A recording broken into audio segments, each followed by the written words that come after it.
Voilà, donc moi, au sein de cette SIC, aujourd'hui, j'accompagne les entreprises et les projets sur les questions spécifiques de gouvernance. Et je suis animatrice de la vie coopérative puisqu'on a 70 associés aujourd'hui, donc ça représente un gros pan du travail.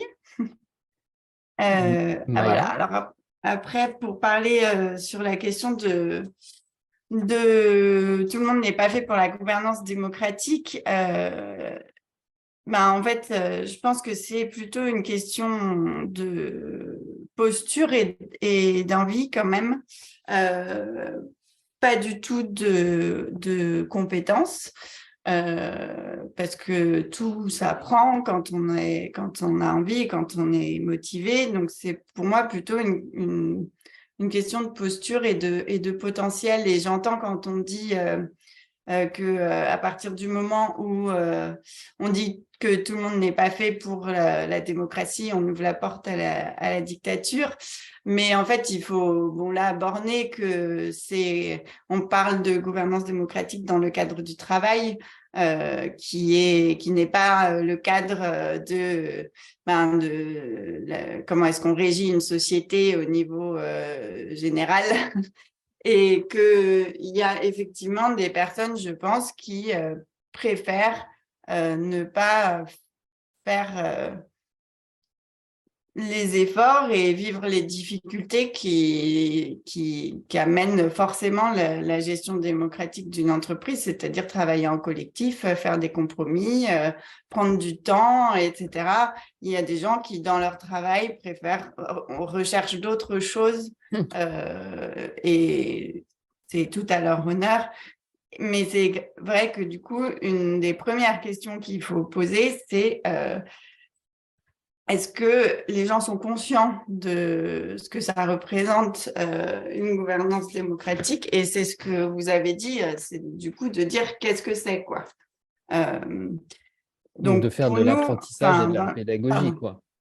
Faire de l'apprentissage et de la pédagogie pour dire, voilà, vous rentrez dans un collectif qui va être s'auto-géré, en tout cas, ou géré avec des salariés, puisqu'en fait, le principe d'une SIC ou d'une SCOP, c'est qu'il y a des salariés, hein, on est d'accord là-dessus. C'est de voir vraiment la manière dont c'est possible de faire. Je voulais faire juste un pas en arrière, Maya, juste Oui. c'est savoir, vous étiez d'abord en statut d'association et après vous êtes passé en statut de SIC. Pourquoi cette volonté d'arriver après en SIC?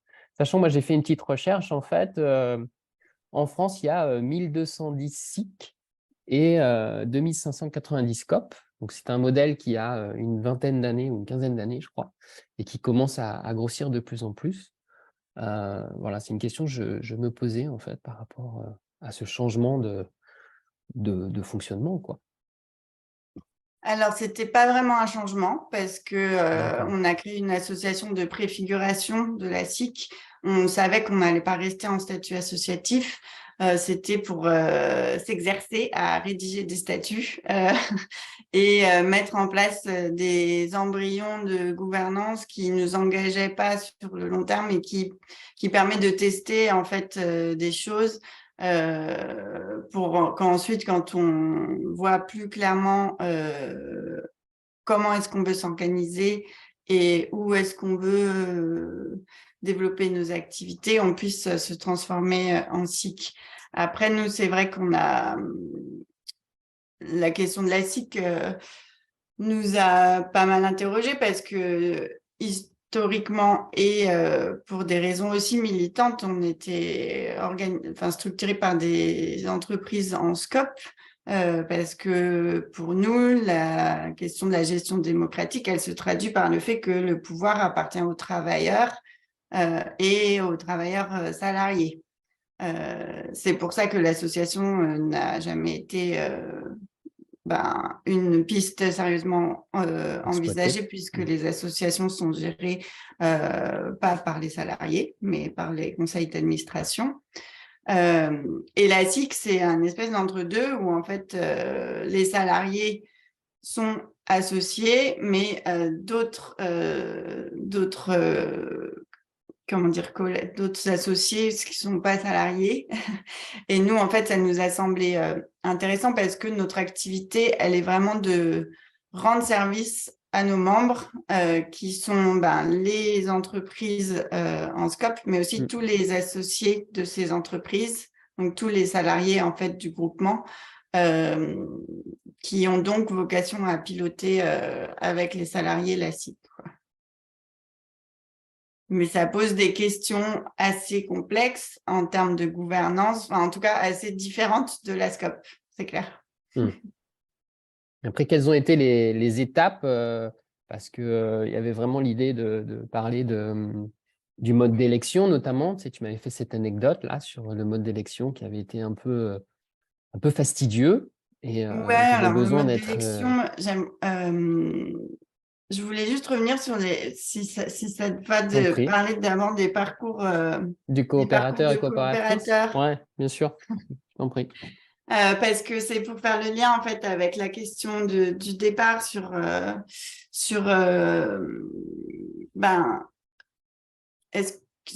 comment est-ce que une fois que les gens on sait que les personnes ont une posture de coopération, est-ce que on leur permet d'aller au bout de leur potentiel et de développer leur plein potentiel de gouvernance démocratique? Pour moi, il y a deux choses vous parlez des leviers de réussite, en tout cas des choses qui me semblent importantes à mettre en place pour réussir à faire ça, c'est d'envisager des parcours de coopérateurs. Nous, c'est ce qu'on a mis en place au sein des SCOP, c'est-à-dire que les personnes, en fait, dès qu'elles sont recrutées, c'est quelque chose qui se passe même avant le recrutement, c'est-à-dire dans les annonces d'emploi. On ne cherche pas des cuisiniers ou des serveurs, on cherche des personnes des moutons à cinq pattes comme d'habitude, mais qui sont aussi clairement motivés pour s'impliquer dans la gestion d'une entreprise coopérative. On en parle en entretien et c'est quelque chose vraiment qui est mis en avant. Et ensuite, les salariés, dès qu'ils sont recrutés, sont considérés comme des futurs associés, c'est-à-dire qu'ils sont impliqués dès le départ dans toutes les réunions, dans toutes les prises de décision, etc. Alors, ça ne veut pas dire que du jour au lendemain, quelqu'un, évidemment, a toutes les clés pour pouvoir participer. Et c'est bien pour ça qu'il faut construire un petit peu un parcours par rapport à ça. Où, donc, souvent, ce qui est mis en place, c'est des systèmes de tutorat ou de parrainage interindividuel dans un premier temps. Mais nous, on considère que les personnes qui arrivent dans une SCOP, elles passent à peu près 3 mois à s'emparer de leur métier. Ensuite, 3 mois à s'emparer un peu des outils plus de gestion. Et au bout de 6 mois, qu'elles sont, on va dire, en pleine capacité pour participer à la gouvernance. Mais ça nécessite un accompagnement individuel, des formations, etc. Et ensuite, en parallèle de ce parcours de coopération, ce qui est absolument essentiel, c'est de mettre à disposition les moyens de la coopération, c'est-à-dire que les personnes aient accès à l'information dès le départ, en fait, à toutes les informations nécessaires au pilotage d'une entreprise. Nous, on utilise malheureusement Google Drive, mais on aimerait bien en sortir, mais c'est difficile. Mais en fait, du jour où une personne est recrutée dans une entreprise, elle a accès absolument à toutes les informations de l'entreprise. Elle a accès à l'expression aussi. Et ça, c'est s'attacher à comprendre que les personnes ont des moyens d'expression différents, enfin en fait sont à l'aise pour s'exprimer de différentes façons. Certains, ce sera en grand groupe, d'autres en petit groupe, d'autres à l'écrit, d'autres à l'oral, etc. Ça, c'est des choses qui sont hyper importantes à prendre en compte, qui ont accès au temps de réunion. Ça, c'est absolument essentiel d'avoir des temps de réunion qui sont mis dans un planning, des temps de réunion qui sont payés. Parce qu'en fait, dès qu'on n'organise pas des règles pour la participation, c'est les personnes qui sont disponibles le soir, qui n'ont rien d'autre à faire, enfin pas rien d'autre à faire, mais qui qui n'ont pas Ils d'autres sont investis. impératifs qui vont être présentes, en fait. Donc, ça recrée des systèmes de domination et de hiérarchie automatiquement. Voilà. Et accès surtout à la compréhension de l'ensemble des enjeux. Et pour ça, la seule façon de le faire vraiment, c'est que chaque personne participe à la gestion et des temps opérationnels et des temps de gestion et puisse, selon ses appétences, se positionner sur telle ou telle mission de gestion et se former pour pouvoir tourner sur différentes missions de gestion. Ça, c'est absolument essentiel, à mon sens, pour que les gens puissent prendre des décisions réellement, qu'il y ait une gestion réellement démocratique, parce qu'on ne peut pas décider si on ne comprend pas, en fait, ce qui se passe. Et puis, en plus, ça ne peut que créer des conflits aussi. Non, puis ça permet aussi de prendre en considération sous un autre angle, parce que comme c'est une gouvernance tournante en fonction des cercles et des pôles, il y a la prise de compétences supplémentaires, l'acquisition de compétences supplémentaires, et deux, un engagement qui peut être renforcé, je pense, par comprendre d'autant plus ce qui peut se passer au sein de la coopérative ou de la SIC, quoi, au final, Oui, ce modèle-là. tout à fait. Et oui, sur cette idée-là, tu sais, l'élection, Oui.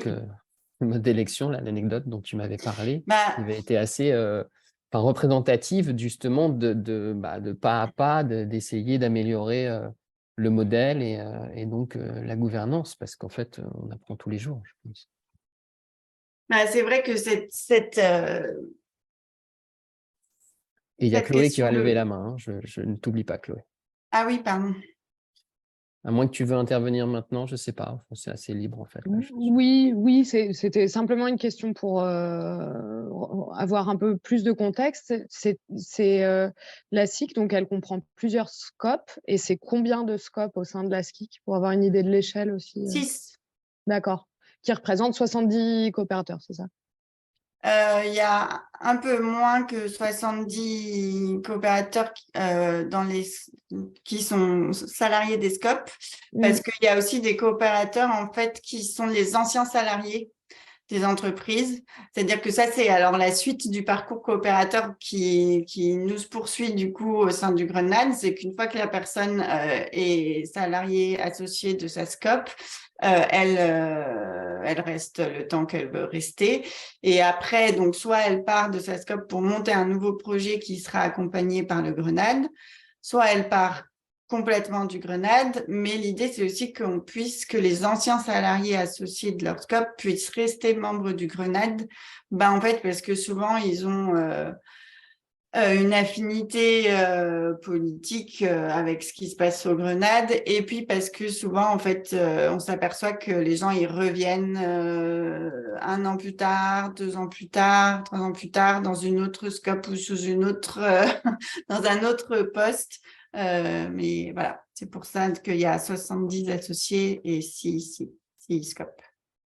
Alors, j'ai une question de Corinne Maya, au sein donc, du Grenade. À côté du parrainage, pour bien appréhender les enjeux et moyens de gouvernance, y a-t-il des moyens de développer des aptitudes comportementales telles que la CNV ou les feedbacks, ou des moments privilégiés cœur à cœur, ou un espace vraiment physique matérialisé ou des moments particuliers dans la semaine qui sont prévus pour ça? Pas que je sache vraiment dans ce sens-là. Après, c'est à mon sens, je pense que dans plusieurs scopes maintenant, il y a des espèces de guides de bienvenue où il y a un peu des choses qui sont expliquées à ce niveau-là sur les principes de communication interpersonnelle, etc. Et puis, c'est des informations qui passent beaucoup par le parrainage et par le parrain. Et après, en fait, c'est aussi une culture commune qui se traduit beaucoup dans l'animation des réunions. C'est-à-dire que chaque réunion, il y a en fait des rôles très précis de personnes d'animateurs ou d'animatrices. de prise de notes en fonction des réunions. Il peut y avoir plusieurs rôles qui sont vraiment garants de respecter les temps de parole, de Oui, faire tu as un respecter les temps de secrétaire, un parole, l'ordre timekeeper. du jour, etc. Et finalement, ça, c'est des petits outils. Juste prendre des tours de parole, c'est quelque chose qui paraît anodin, mais en fait, quand ça fait 2 ans qu'on fait ça et qu'on s'en rend plus compte parce que c'est automatique, ça développe aussi des attitudes ou des aptitudes non violentes, d'écoute, etc. Qui, quand on retourne dans une réunion où les gens ne mettent pas ça en place, on fait waouh, qu'est-ce qu'on fait? Je compléterai ça parce que c'est vrai que moi, je m'intéresse beaucoup à l'inclusion aussi et on se rend compte que dans des réunions ou dans des visios ou autres, les hommes prennent plus souvent la parole, que les arguments des hommes sont plus pris en compte et que par le système de l'intelligence collective et donc de la distribution de parole, on arrive à une certaine égalité, quoi. En tout cas, distribuer une parole de manière à ce que tout le monde puisse parler et le genre féminin aussi. Corinne, tu voulais peut-être compléter ou poser une autre question, je sais pas. Du coup, ce que j'entends, c'est que c'est finalement le terrain de l'expérimentation et les processus d'animation de la vie collective qui finalement développent cette culture collective et du coup des comportements qui sont adéquats, qui sont pertinents dans cet environnement. Oui.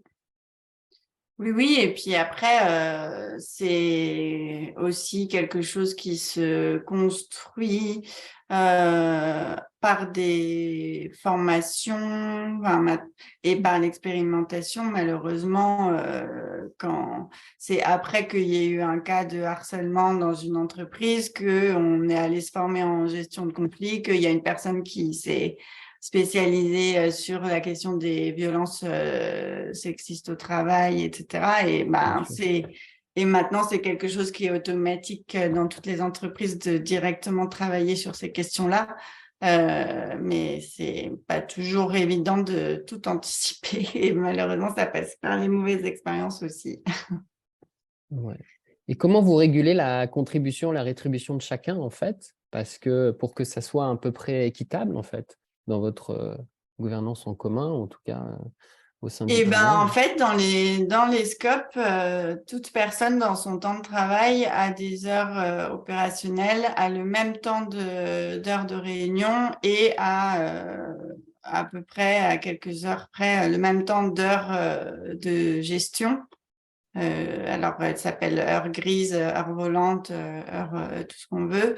Mais voilà, quelqu'un qui va être à 30 heures ou 35 heures va faire 24 heures de service ou de cuisine, 3 heures de réunion hebdomadaire et le reste en heures de gestion qu'il va gérer comme il veut ou avec les collègues avec lesquels il travaille en pôle. Mais voilà, du coup, chacun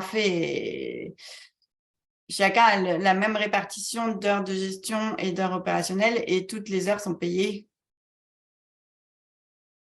Toutes les heures de gestion sont payées.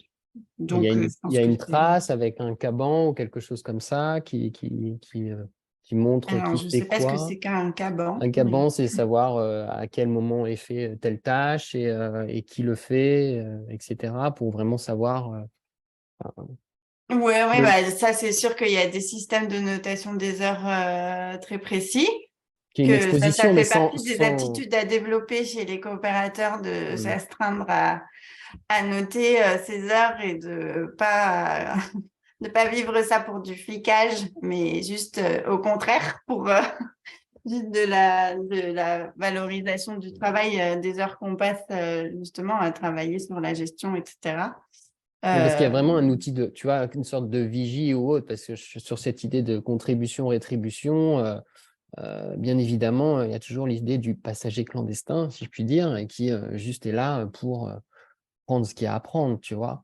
Mais par le parcours de coopérateur, je pense que ça permet de lisser et même d'atténuer ce genre de pratique. Oui, et puis en fait, je pense qu'il y a à mon avis, il y a très peu de missions qui sont faites par une seule personne ou en tout cas qui à aucun moment, il est pas, qui à aucun moment assez régulièrement vont être mutualisés. Donc en fait, on s'en rend vite compte s'il y a des passagers clandestins, je pense. Et puis justement, typiquement sur ce genre de questions, c'est là où on n'a pas de modèle ou de façon de fonctionner précise, et que c'est vraiment à cas par cas. à chaque collectif, en fonction des situations vécues, qui va inventer des outils, remettre à jour ces outils, les adapter, en abandonner parce que ils ont constaté que ça fonctionnait pas, etc.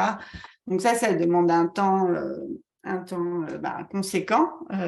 Nous, les collectifs, ils s'organisent avec en général 1 voire 2 universités par an, c'est-à-dire des sessions de 2 jours où tous les salariés se réunissent pour réfléchir justement en fait à leur modèle de gouvernance, c'est-à-dire à quels outils est-ce qu'il faut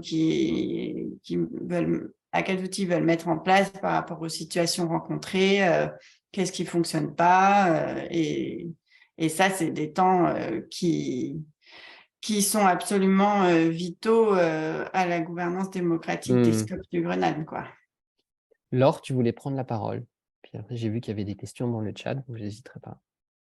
Ouais, bonjour, merci. Ouais, effectivement, moi j'avais 2 questions d'un point de vue organisation pour le Grenade. Est-ce que vous avez un cercle général où tout le monde participe à des réunions type les réunions de gouvernance pour le Grenade? Ou bien est-ce que vous êtes découpé en pôle ou cercle, enfin je sais pas comment vous l'appelez chez vous, pour ce type de réunions, pour les réunions autour de la gouvernance? Et ensuite, j'avais une autre question par rapport au début de la conversation, ce qui était sur tout le monde n'est pas fait pour la gouvernance démocratique. Tu disais, Maya, qu'il y avait des questions de posture, c'était surtout sur des questions de posture et d'envie, et qu'il y avait certaines personnes qui ne souhaitaient pas faire d'efforts. Moi, j'avais une question tu disais que quand vous recrutiez des gens, donc c'était mis en avant dans les annonces, les entretiens, etc. Mais malgré tout, moi, j'ai pu voir que même si la personne, parfois, pouvait être de bonne volonté, en avait envie, par ses anciens emplois ou par son vécu, elle avait des difficultés, en fait, à pouvoir aller vers ce mode de gouvernance. Et je voulais savoir si ça vous était déjà arrivé. Et si oui, qu'est-ce que vous avez proposé dans ce cas-là aux salariés concernés? Voilà, j'ai dit. Des difficultés, du coup, par rapport à une possibilité de s'impliquer au-delà d'une envie, c'est ça? Ah, tu as recoupé ton micro. Ton micro est coupé. Pardon. Oui, parce que tu disais tout à l'heure que c'était...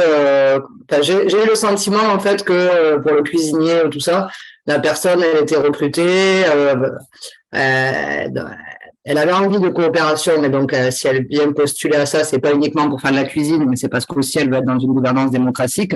Mais malgré tout, on peut avoir envie, mais intrinsèquement ou de par son vécu, avoir du mal à aller vers ce type de gouvernance. Et donc dans ces cas-là, si ça vous est arrivé, qu'est-ce que vous avez proposé aux salariés pour l'accompagner?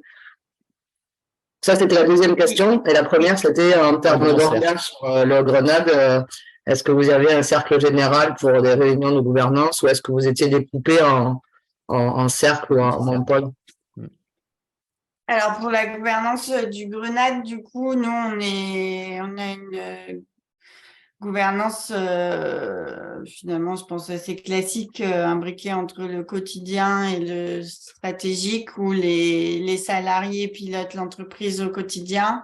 On a des réunions 1 fois toutes les 6 semaines avec ce qui s'appelle le comité d'appui et d'orientation, auquel participent les représentants de chaque entreprise membre, des représentants des anciens salariés et les co-gérants, enfin, en fait, du coup, des représentants de tous les associés. Et les représentants de chacune des entreprises sont désignés au sein de leur entreprise. Voilà. Et puis, donc, là, c'est vraiment les réunions où se passe le pilotage de la SIC, quoi, où il y a le suivi du travail des salariés, les questions qui sont aussi remontées de la part des associés, etc. Et puis après, on a l'AG une fois par an. Mais il y a aussi, en fait, très régulièrement des groupes de travail ponctuels où là, absolument tous les associés qui le souhaitent peuvent participer d'une manière ou d'une autre. Voilà. Mais du coup, la SIC, là, c'est une gouvernance particulière parce que chaque associé est en fait aussi associé dans sa propre entreprise et salarié dans sa propre entreprise, donc n'a pas le temps disponible pour faire toute cette gestion aussi, quoi. Et sur ta deuxième question, ça m'a fait penser que j'ai oublié de dire quelque chose de très important sur le parcours des coopérateurs, c'est que les nouveaux salariés sont considérés dès leur premier jour de salariat de la même façon que des associés. Ils ont accès aux mêmes réunions, aux mêmes postes de gestion, etc. Par contre, au bout d'1 an, il y a une obligation de candidature au sociétariat qui, s'il n'y a pas candidature, c'est considéré comme une démission. Et on attend aussi on ne veut pas non plus que les gens demandent leur sociétariat avant pour justement éviter qu'il y ait des gens trop enthousiastes dès le début qui s'associent, puis en fait au bout de 10 mois ils disent oh là là, c'était pas du tout ce que je croyais, voilà. Mais d'un autre côté, on veut pas en fait, des gens qui n'ont pas envie de devenir sociétaires n'ont pas vocation à rester dans les entreprises parce qu'on veut que tout le monde s'associe. Et sur la question de personnes qui auraient envie de s'impliquer et pour qui ce serait difficile, ça a été un peu la raison pour laquelle on s'est formé la première fois sur ces questions de participation après 2 ans au court-circuit. C'est qu'il y avait des gens qui arrivaient et qui effectivement n'avaient pas forcément vécu d'expérience en autogestion, ils n'avaient pas forcément de compétences en gestion, avaient envie, mais du coup participaient pas, etc. Et donc avec un collègue, on s'est dit oh là là, ça va pas du tout, comment est-ce qu'on fait pour qu'ils participent, quoi. Donc, on est allé se former à la participation avec la SCOP L'Orage à l'époque à Grenoble. Et en fait, c'est de se dire que c'est OK pour des gens, ils peuvent prendre parfois 3 ans avant de participer réellement dans le sens où ils vont être moteurs d'un groupe de travail ou vraiment critiquer, amener une pensée critique sur des choses, etc. Et peut-être que pendant 3 ans, ils vont juste essayer de dire un peu ce qu'ils comprennent et ce qu'ils ressentent, mais c'est de vraiment donner le temps aux gens et chacun a son rythme. Pardon ? Chacun a son rythme, en fait. C'est ça. Bien sûr, parce que dans le parcours que tu présentais de coopérateur, je pense que après, chacun s'aligne par rapport à sa propre, son propre vécu, son propre rythme, sa propre envie aussi, je suppose. Oui, c'est ça. Et puis nous, là, il y a 1 mois, une personne qui est maintenant gérant d'une des entreprises du Grenade, qui est arrivé il y a presque 10 ans au court-circuit en tant que cuistot, qui avait un parcours que dans la restauration classique, qui en fait n'était pas forcément intéressé par l'autogestion, mais en fait, il s'est rendu compte déjà que c'était un endroit où il avait plaisir à travailler parce qu'il y avait une bonne ambiance avec les collègues, parce qu'il y avait une liberté d'expression, une liberté d'action sur ses outils de travail, etc. C'est pour ça qu'il est resté déjà à faire sa propre expérience sa propre autogestion de la cuisine, etc. Et puis, en fait, au fur et à mesure, il il a ouvert un peu ses portes sur la gestion un peu plus large et aujourd'hui, il est co-gérant de l'Auberge de Beaufort et c'est trop chouette de voir des parcours comme ça, quoi. C'est des réussites que vous mettez en avant ou pas au sein du Grenade pour dire que voilà, il y a des possibilités de faire ça sans être dans l'apologie, hein, bien évidemment, mais en tout cas donner confiance aux nouveaux entrants. C'est vraiment le fer de lance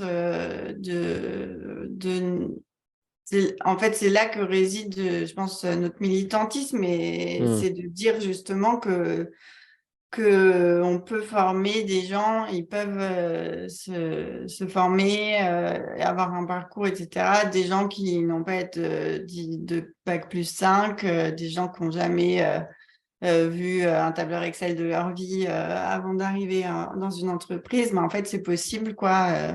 Et là, du coup, c'est la démocratie au sens un peu plus large que juste dans son entreprise. C'est de donner des clés pour que l'entrepreneuriat soit vraiment à la portée de toutes et tous et pas que à ceux qui ont le langage des startups et les sous aussi parce que du coup, c'est aussi des leviers financiers importants. Enfin, grâce maintenant à l'expérience, à la capitalisation du Grenade, des entreprises du Grenade, le fait qu'on accompagne les porteurs de projets à monter leur scope, ça leur permet aussi d'arriver avec une crédibilité auprès des banques qui fait qu'ils peuvent soulever des fonds et avoir un apport en capital bien moindre que ce qui leur serait demandé s'ils n'avaient pas le Grenade et le collectif de toutes ces entreprises derrière eux, quoi. En soutien, ouais.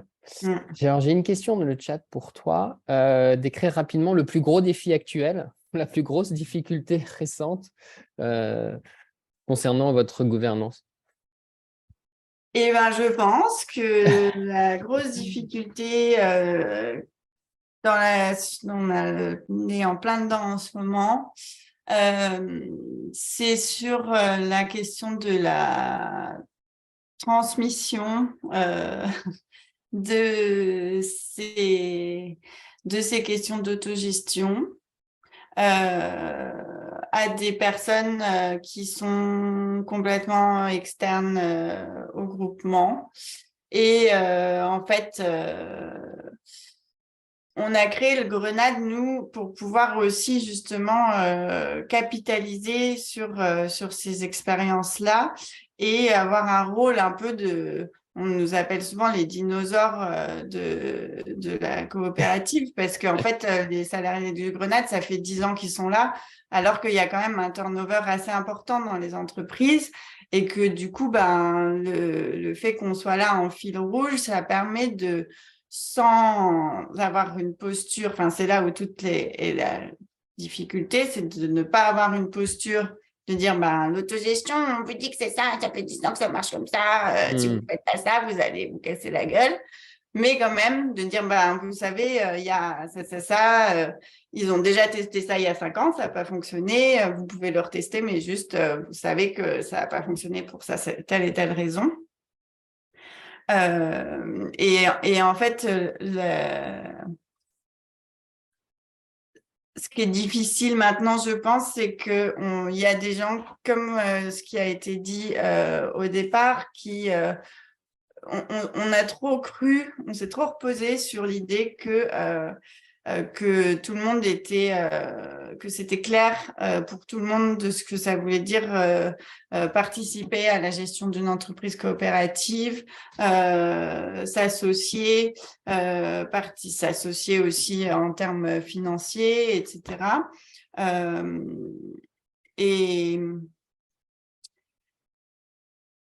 Et que finalement, on n'a pas suffisamment pris en considération l'importance de la transmission de qu'est-ce que c'est que l'autogestion, parce que en fait historiquement on était un groupe d'amis avec des gens qui se connaissaient, etc. Donc il y avait des un implicite très, très fort. Et en fait, quand un collectif croît, il faut de plus en plus d'explicite parce que l'implicite ne se transmet plus ou change forcément et changer et modifier, etc. Donc là, c'est notre enjeu, c'est la formalisation et l'explicitation de qu'est-ce que c'est que la gouvernance démocratique et comment on l'organise. Et est-ce Et que du vous coup, c'est Ouais. difficile Ah. pour nous puisqu'on n'a jamais, enfin, on a toujours travaillé avec l'expérimentation et qu'on n'a jamais, fait de constitution de l'autogestion et tout ça. Mais Et justement, en complément de ça, est-ce que vous faites genre, enfin, je sais pas, j'ai appelé ça une réunion au coin du feu, ou en tout cas une discussion au coin du feu avec un échange d'expérience, en fait, pour, comme un vieux papy, ou voilà, raconter un peu, bah, voilà, ce qu'on a pu vivre, et ce qui peut aussi nourrir pour eux leur culture et leur expérience, justement, et comprendre encore plus ce qu'est l'autogestion. Est-ce qu'il y a ces moments qui sont calés dans le mois ou autre? on ne le fait pas de cette façon-là parce que justement, on voudrait pas. Enfin, je pense que si on faisait ça, on recevrait des tomates pourries sur la figure. Oui, là, je le dis de manière Avec très raison. cliché, mais... Mais par contre, ce qu'on essaye vraiment de développer, c'est les rencontres entre les associés, des scopes qui puissent partager leurs problématiques. C'est pour ça qu'on a organisé l'année dernière le Festival du Grenade, où il y avait aussi d'autres, où c'était ouvert aussi à d'autres partenaires, où là, c'était de pouvoir faire un pas de côté et s'interroger sur, c'est quoi, comment est-ce qu'on réfléchit à la charge mentale en autogestion, comment est-ce qu'on réfléchit à la gestion de conflits en autogestion. Toutes ces questions-là, dans des ateliers auxquels ont pu participer tous les associés et tous les salariés de toutes les scopes et toutes les personnes invitées qui étaient intéressées. Donc ça, c'est sûr que c'est hyper riche et que c'est hyper chronophage aussi. Oui. Mais en fait, toute cette question du temps qui est pris pour réfléchir à la gouvernance, pour partager des expériences, etc., c'est sûr que ça demande beaucoup de temps et beaucoup d'argent. Mais en fait, au final, nous, ce dont on se rend compte, c'est que c'est ça notre métier, plus que de faire de la restauration, plus que de faire de la menuiserie ou que de faire des bières. En fait, le but de nos entreprises, c'est d'abord de permettre à des gens d'avoir vraiment une posture entrepreneuriale, de participer en fait à un projet d'entreprise, parce que c'est aussi quelque chose qui permet à ces personnes-là, une fois qu'elles quittent les entreprises, de s'investir différemment dans la société. Je pense que les personnes c'est tous les témoignages qu'on a de personnes qui aussi ont quitté complètement le Grenade, mais le passage par les entreprises du Grenade est toujours un événement fort dans leur parcours de vie et qui influe aussi sur leur façon de travailler ou de penser la société après.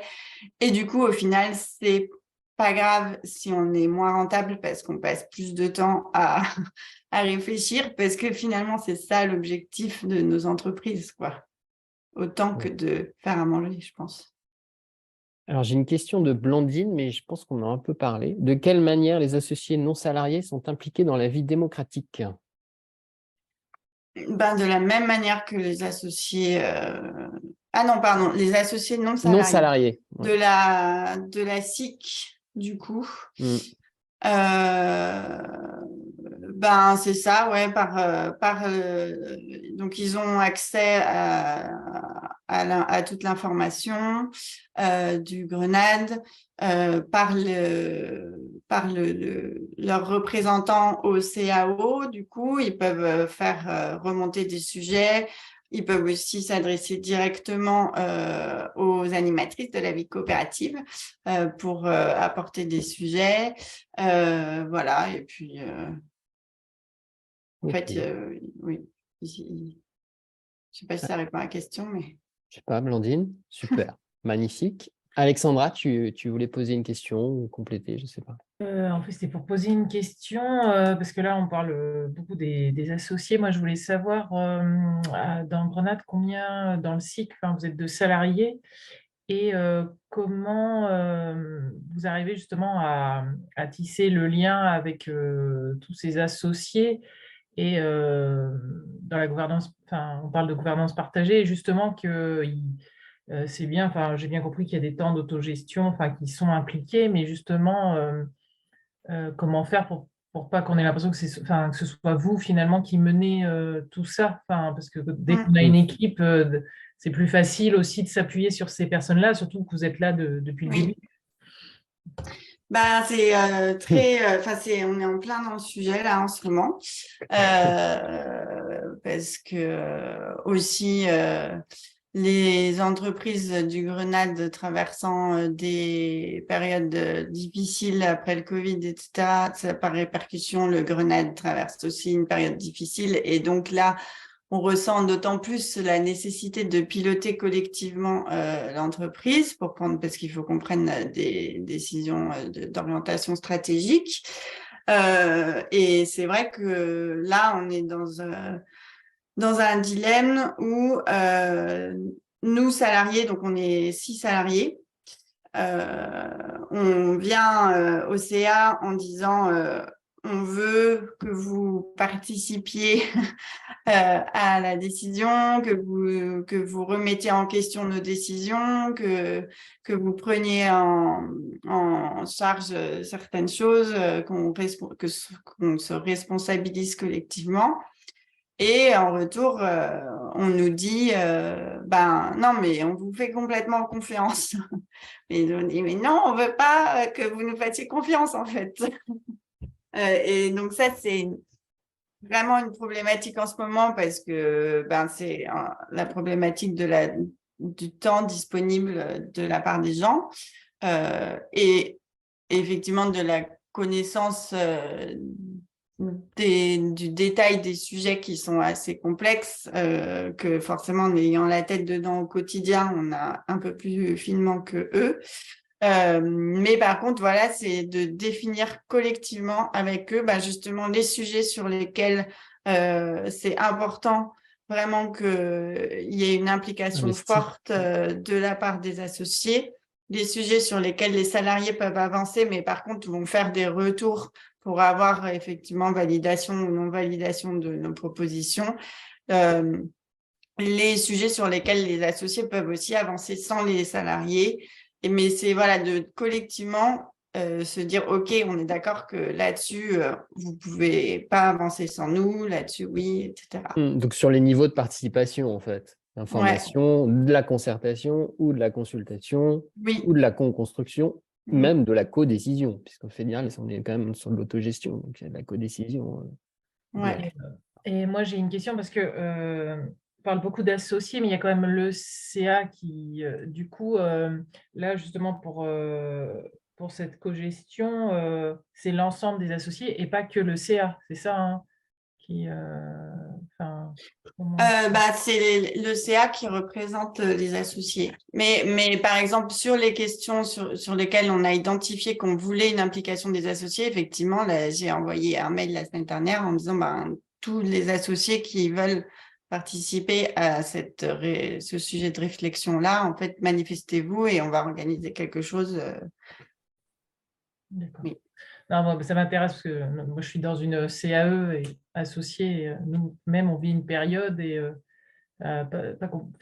où justement, il y a un problème de transparence où nous, les associés qui ne sont pas dans le CA, on n'est pas obligatoirement tenus au courant de tout ce qui doit se faire. Or, nous aussi, on connaît une phase où il faut qu'on décide collectivement et ça me permet un peu de voir aussi ce qui se fait ailleurs.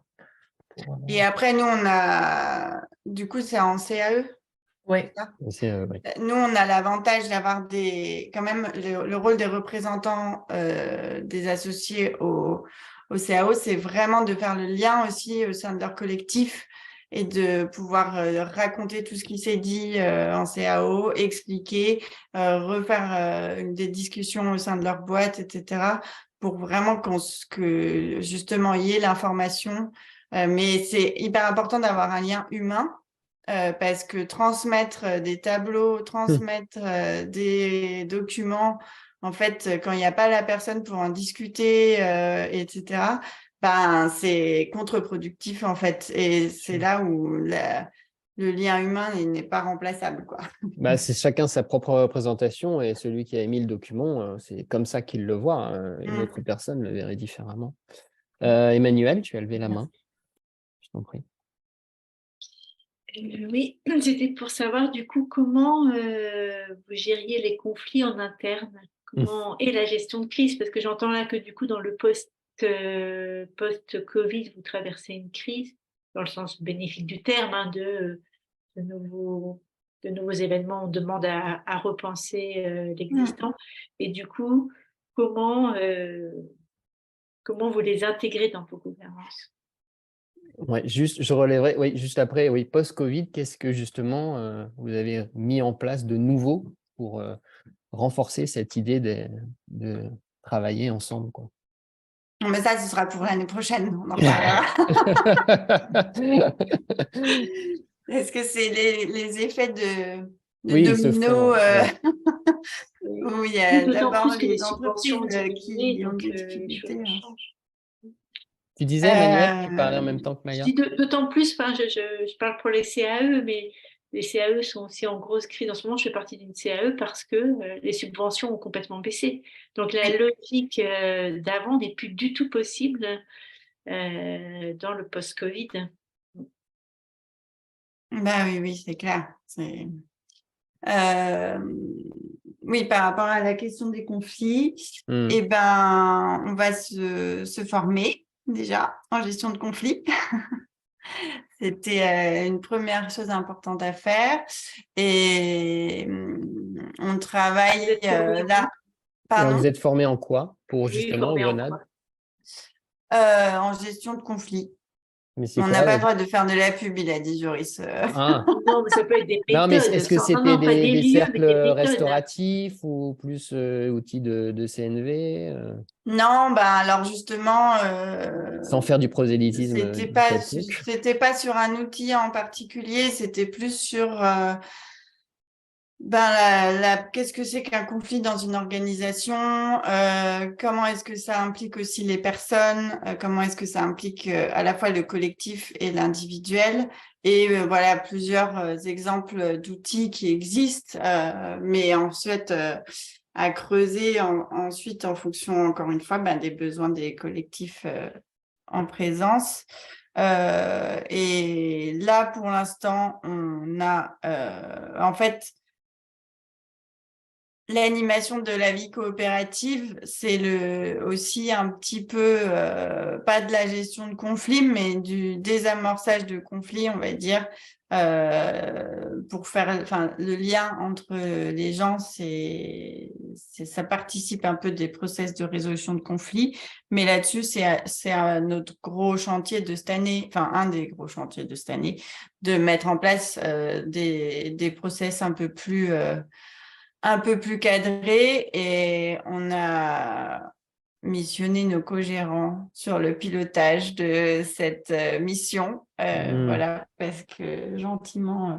C'est moi, tu vois, je suis formé au cercle restauratif et je trouve Ouais. que pour le Grenade, par exemple, ça peut être une bonne proposition pour justement qu'il y ait tous les acteurs et intervenants dans ce conflit, que ce soit ceux qui ont émis ce conflit, ceux qui sont réceptionneurs de ce conflit ou ceux qui sont les dommages collatéraux. Et en final, de réussir à avancer et à améliorer la gestion humaine, en tout cas, ou en tout cas les relations humaines. Mais après, bien évidemment, il y a différents outils, je ne fais aucune pub.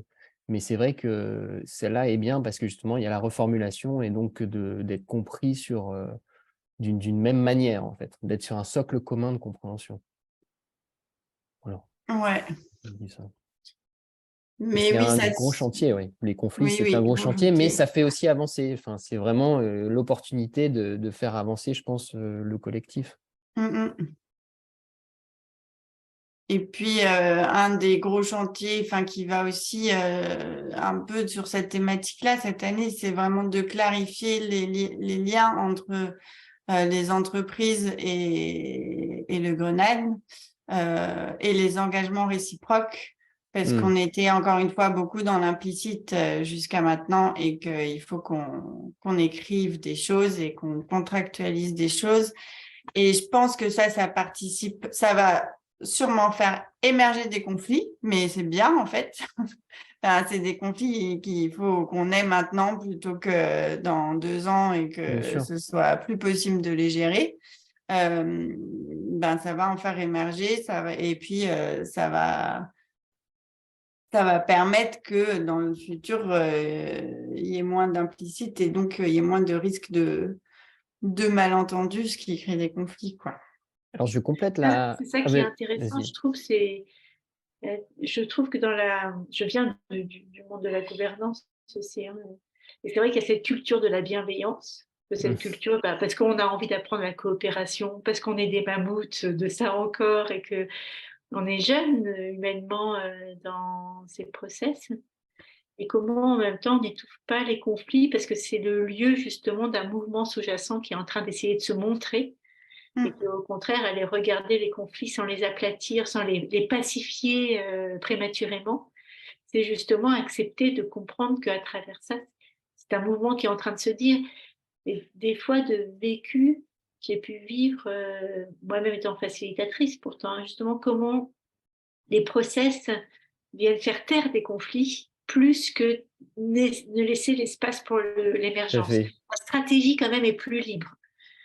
Mais c'est vrai que la compréhension du conflit comme le nœud important et non pas la perte de l'humain, c'est l'endroit où les gens ont tellement peur, en fait, que c'est pas évident de pouvoir les laisser fleurir et s'ouvrir et se résoudre par un mouvement dans une organisation.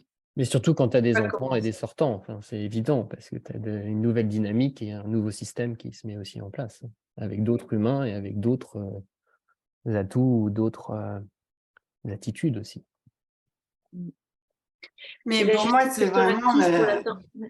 Ce que j'aime aussi dans la justice restaurative, tu en parlais, c'est que si j'avais été à la même place de cette personne-là, j'aurais fait la même chose. Donc, comment, se disant ça, en fait, on se dit qu'on est du transpersonnel aussi, et comment on ose, dans la société, dans l'organisation, oser aussi franchir ces frontières entre l'intime et le social. C'est un des gros tabous. Hein. La société, c'est que le social et on ne peut pas se dire. Et pourtant, je suis un espace personnel qui va se projeter à l'extérieur, je suis des mémoires qui vont se projeter et en plus, je suis traversée dans mon transpersonnel par des mouvements d'organisation. C'est vrai, et quand tu es observateur ou observatrice d'un cercle restauratif, parce que tu fais partie de la communauté, ça te nourrit vraiment par rapport à ça, justement. Et j'avais une question, Maya.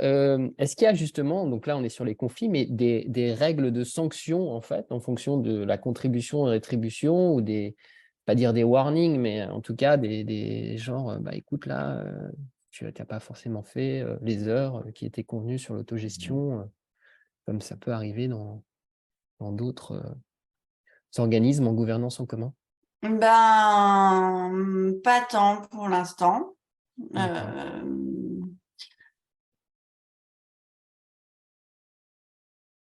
Et c'est quelque chose qui sous-tend, que vous pensez peut-être mettre en place, mais bien sûr, oui, clairement, en fait, c'est toute la question de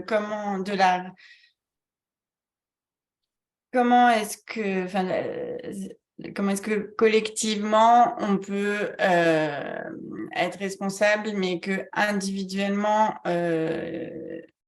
être responsable, c'est lié à cette question de sanction, et c'est un gros tabou dans les entreprises coopératives. Est-ce que vous avez une charte? Lié aussi au fait qu'on a souvent ce réflexe dans les entreprises coopératives ou dans les structures autogérées de vouloir, par exemple, déconstruire complètement le rôle de la cogérance et le vider complètement de toutes ces missions pour que ça reste plus que des gens qui signent des papiers, mais absolument rien d'autre, parce qu'on voudrait surtout pas leur donner un pouvoir différent qu'aux autres personnes. Mais en réalité, moi, je pense qu'on s'aperçoit aujourd'hui que c'est dangereux de faire ça. Parce qu'il y a des questions de sanctions quand il y a manquement à un contrat de travail, parce que ne pas faire ses heures d'autogestion, de gestion, bah, c'est juste ne pas faire ses heures de travail. Ça, c'est quelque chose qui est écrit dans un contrat qui est suivi, etc., et qui concerne une personne. Mais il y a des sections aussi il y a des questions aussi de sanctions et de protection du collectif quand il y a des atteintes de la part d'individus à des personnes ou de façon physique ou morale. Et là, la question de la responsabilité et de la sanction, il faut absolument qu'elle soit posée et qu'elle soit reconnue, que ce soit au co-gérant ou à d'autres personnes. Mais à un moment donné, il faut que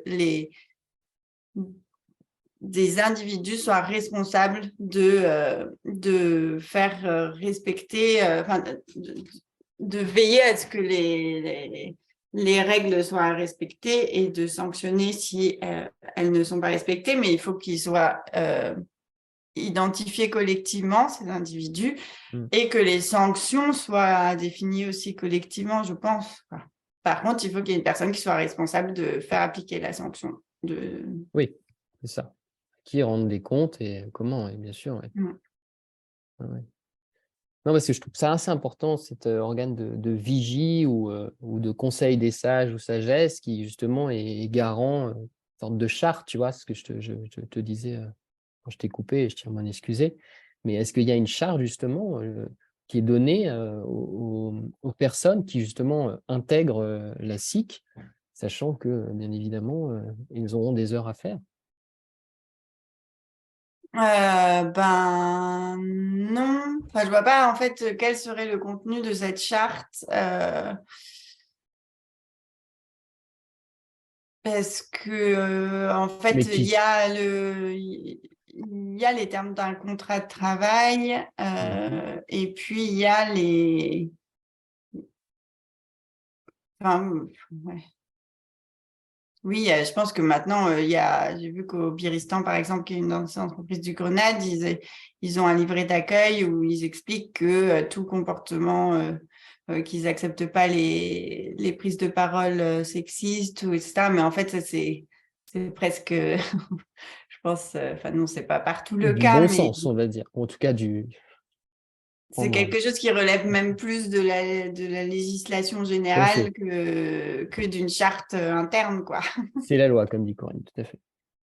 Ouais. Ok. Ah, Emmanuel, tu veux reprendre la parole? Ouais. Oui, et je trouve que là, c'est intéressant parce que souvent, Et en Alexandra. gouvernance, on parle de l'horizontale, mais pour moi, la loi, l'éthique, c'est la verticale. C'est comment chacun se responsabilise dans sa verticalité, justement, aussi nécessaire pour pouvoir faire du commun. Moi, la question d'éthique me semble importante, en fait, surtout dans un projet coopératif et collectif, en fait. Il y a vraiment ça à prendre en compte.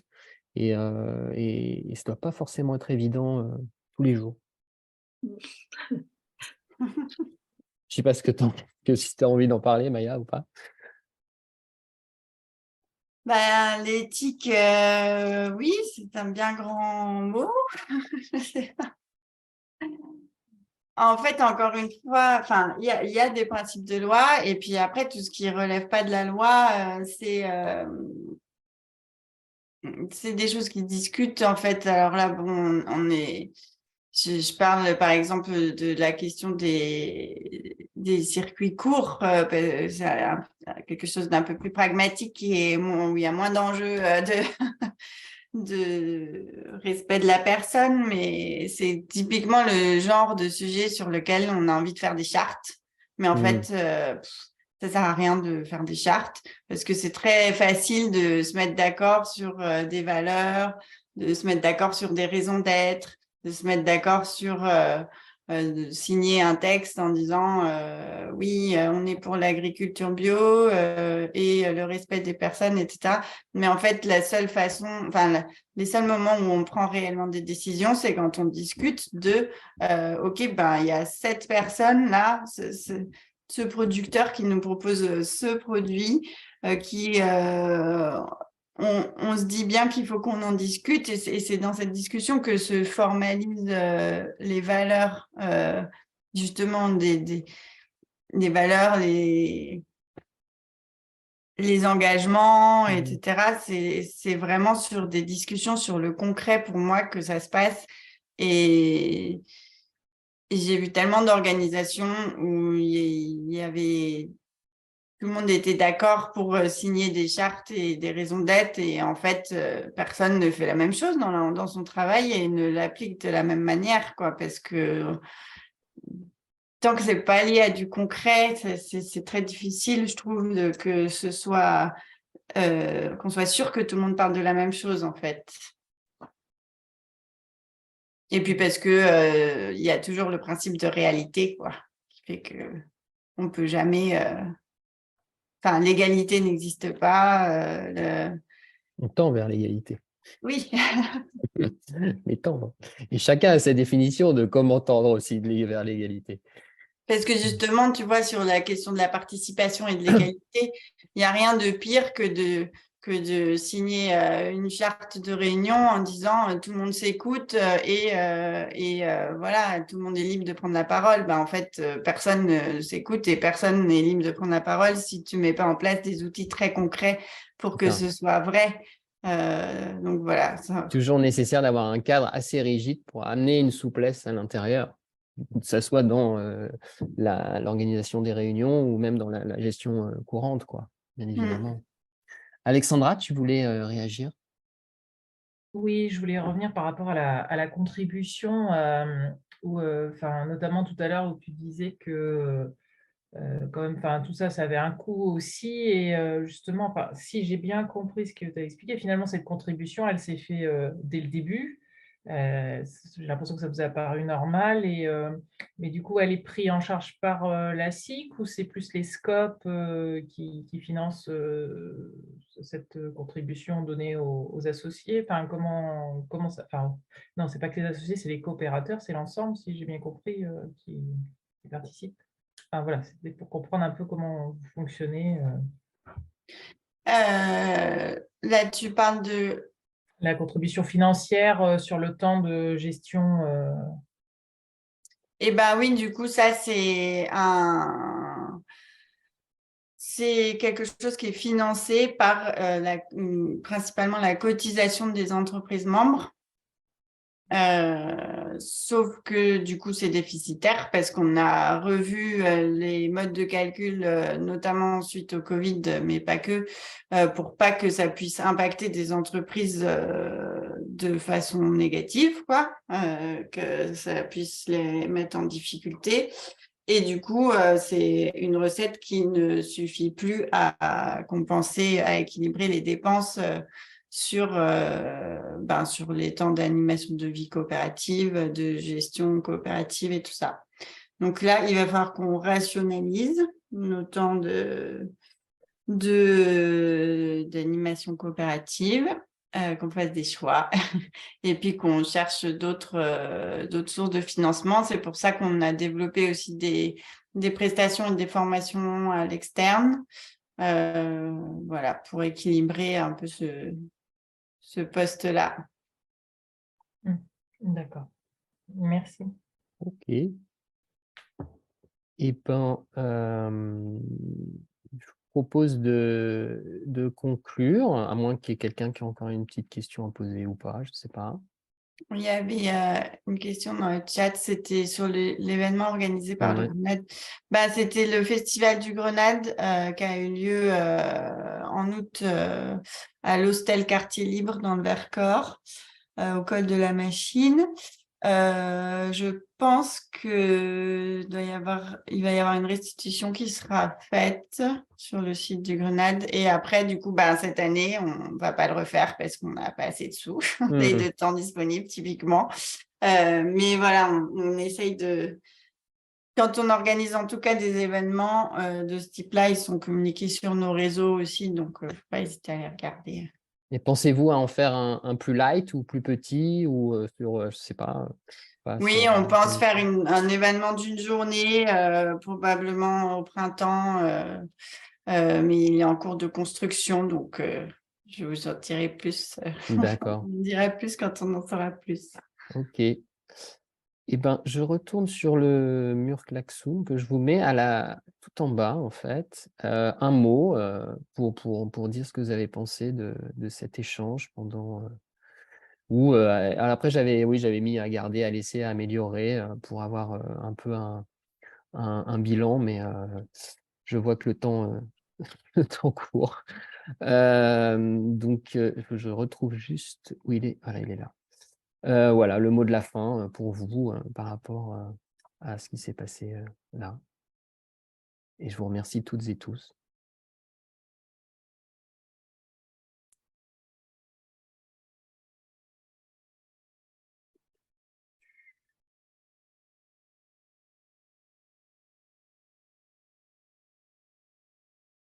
Alors, je ne le vois pas, moi. Donc, là, je ne retrouve plus mes petits. C'est pas grave.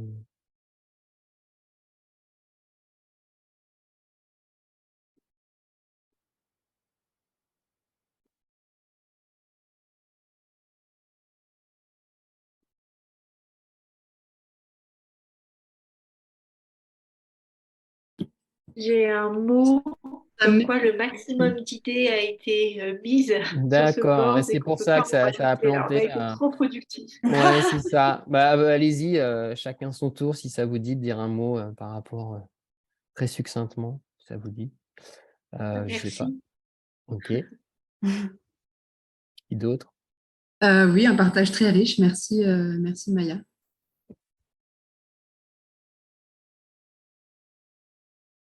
Moi, je veux bien y aller. Ce que je retenais de l'intervention, merci beaucoup du partage, Maya. En tout cas, je me disais que c'est long et semé d'embûches le chemin démocratique, mais qu'est-ce que c'est passionnant. Et surtout, c'est travailler avec l'humain et moi, je pense surtout aimer l'humain, enfin vivre ensemble, quoi. Et je pense que c'est une expérience qui est à faire. Après, sur le militantisme, je suis un peu en débat, mais moi, je ne rentre pas là-dedans. Mais sur le côté humain, je trouve ça très fort. Oui, ben, merci. Puis moi, moi, le premier mot, c'est ébullition, parce que j'ai plein de choses, du coup, à penser, à réfléchir. Voilà, merci. Ok. Oui, je vois bien. Moi, je suis tout le temps.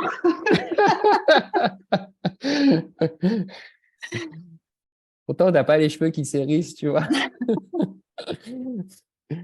Ok. Eh ben, merci à toutes et tous. Et puis, je vous souhaite Merci beaucoup. une Merci beaucoup. bonne après-midi. Et puis, peut-être Merci. à cet après-midi pour ce. Merci. Au revoir. Merci, au revoir. Bon Merci, au revoir. appétit. Au revoir. Merci, bon appétit. Au revoir.